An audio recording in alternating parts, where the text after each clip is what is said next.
my book and wax friends. I'm Amber. Welcome to my channel and to another Christmas picture book list recommendation for you guys.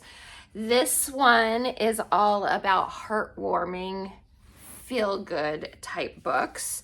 I have 5 for you again, and there are some ones in all my lists that could be overlapping, but these are the ones that I felt that fit this category the best. And I tried to pick ones that are some that have maybe flown under your radar or ones that you haven't seen in a while talked about. So let's jump into it. The first one I have to share with you is called A Wish to Be a Christmas Tree. This is by Colleen Monroe and illustrated by Michael Glenn Monroe.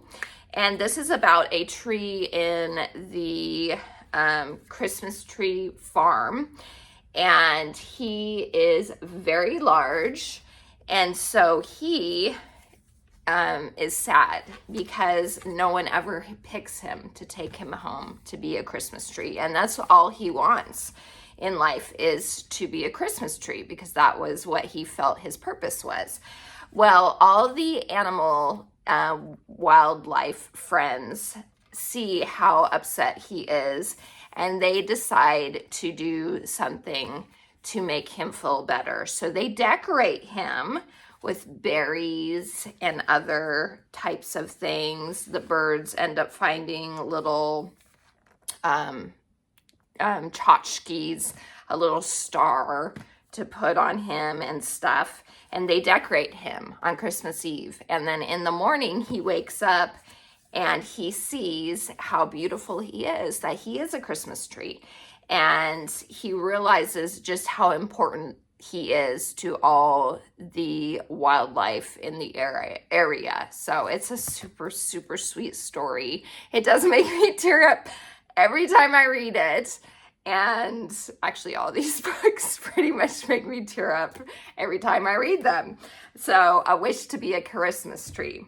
The next one makes me tear up every time I read it is called The Christmas Train.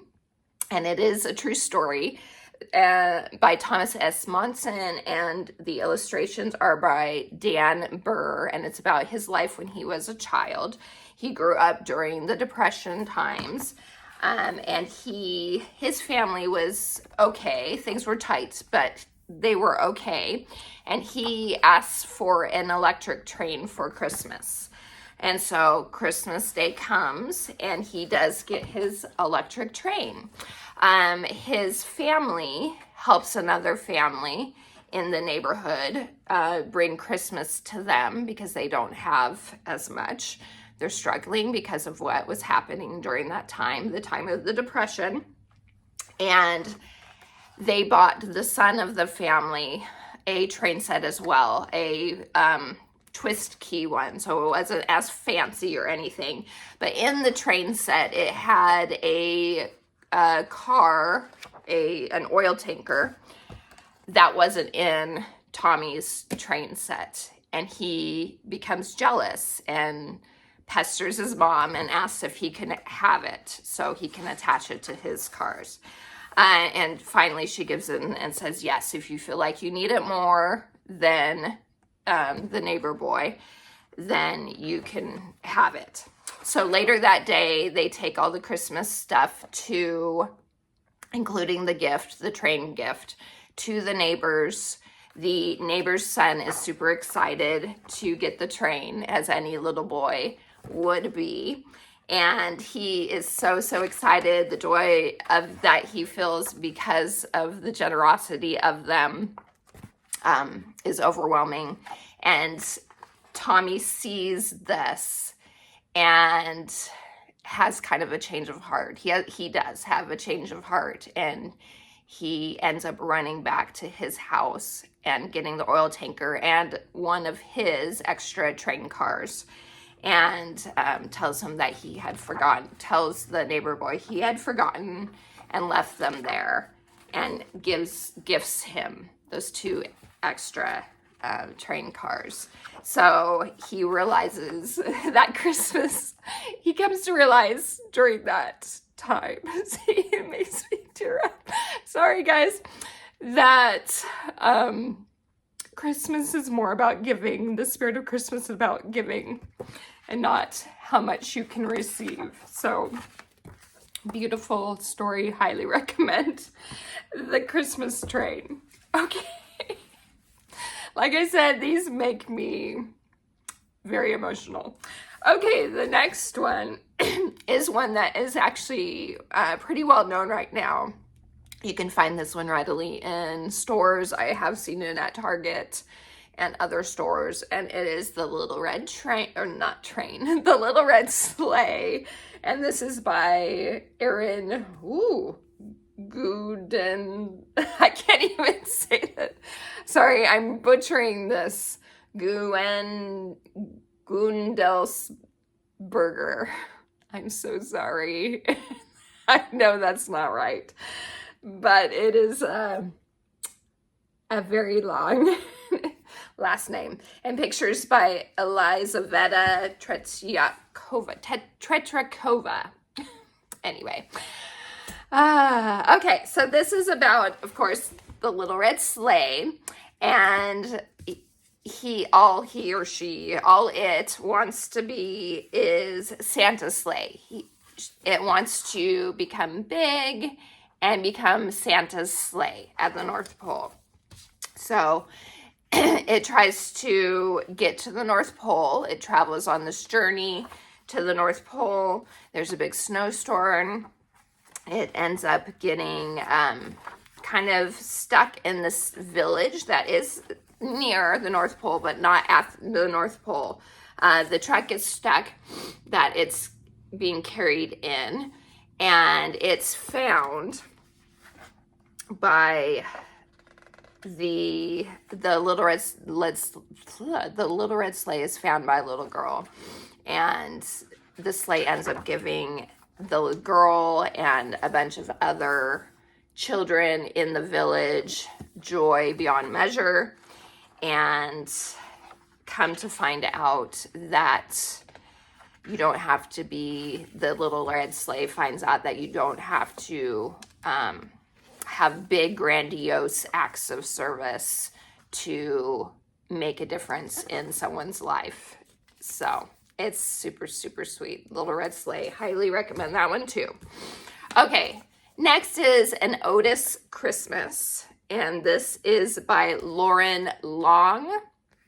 And the Otis books at one point in time were very popular. They have a bunch of different ones. Other books in the Otis series. Otis and the Tornado, Otis and the Puppy, and Otis Loves to Play. So Otis is this adorable little tractor, and he works on a farm and gets into a bunch of hijinks. He is there during Christmas time, and the mare on the farm is pregnant and about to give birth. And there's a big, huge snowstorm on Christmas Eve. The mare goes into labor and is having complications. And so the snow is preventing the veterinarian from coming to help. And it looks like the mare and the baby horse, the foal, aren't going to make it. And so Otis saves the day. He goes through the snow up to where the veterinarian is and wakes him up because it's the middle of the night on Christmas Eve, and is able to get the veterinarian back, and they're able to save the foal and the mare. So super, super sweet story about bravery and selflessness, and it's just so, so cute. It gives you those warm, fuzzy feel-goods for sure. So An Otis Christmas. And then the last one is called The Broken Ornament, and this is by Tony Dieterle. I don't know why all these last names are so hard for me to pronounce. Dieterle, I think. Again, I apologize if I'm pronouncing them wrong. Oh my goodness. Okay, so this is about a little boy named Jack. So that's Jack right there. And he and his family are decorating for Christmas. He wants it to be the best Christmas ever, so he thinks that means more stuff, bigger tree, just bigger everything, more glitzy and glamorous. And they're decorating the tree, and he finds this old kind of dusty ornament. He takes it out, and unfortunately, the ornament broke. And come to find out, his mom is very upset about it. I'm gonna get all teary-eyed again. And he doesn't know why. He doesn't know why. It's just an old ornament. Why are you upset about it? Well, the mom and dad go off and upstairs because the dad is trying to console the mom. And this little like Christmas fairy appears from the broken ornament. And she grants Jack a bunch of wishes, wants to, like he said, he wants to make Christmas bigger and more magical and everything else. And so he has her make a forest of Christmas trees, reindeer come, so a bunch of different things, these magical Christmas elements come. And then he finds out, he's like, why was my mom so upset about this ornament? And comes to find out, he sees a scene with his great grandmother and his mom as a little girl, and she I'm gonna sorry guys, this one is such an emotional video. The grandma had gifted the ornaments to his mother, and that was the final one. All the other ornaments had broken, and that was the final one. And so he realizes just how important those types of memories are, and he wants to do something about it. The fairy says she can't do anything about it, but he can. And so he decides to rectify what he did and make something special for his mom. And he realizes from that experience that family and memories and all those things are more important than a bigger, more glitzy type of Christmas type of decorations, and more is not always necessarily better. And sometimes it's the little things that are the most important. So anyway, The Broken Ornament, beautiful, sweet book with amazing illustrations. So that's it, you guys. That's it. So that is my final list of the Christmas picture books that I have to recommend to you guys. Please, if you have not seen the other lists, go back and check those out. I will hopefully have them all listed down in the description. Hopefully I will remember. And there will be, the cards at the end of the video that you'll be able to click on to see some others. So hopefully this was a fun series for you guys. I had a lot of fun making it for you, and hopefully you can figure out some new books that you might want to get for your own collection or to gift to a child or family member of some sort. So I hope you have a wonderful rest of your day. Merry Christmas, happy holidays, and I appreciate all of you guys. Take care. TTFN. Ta-ta for now.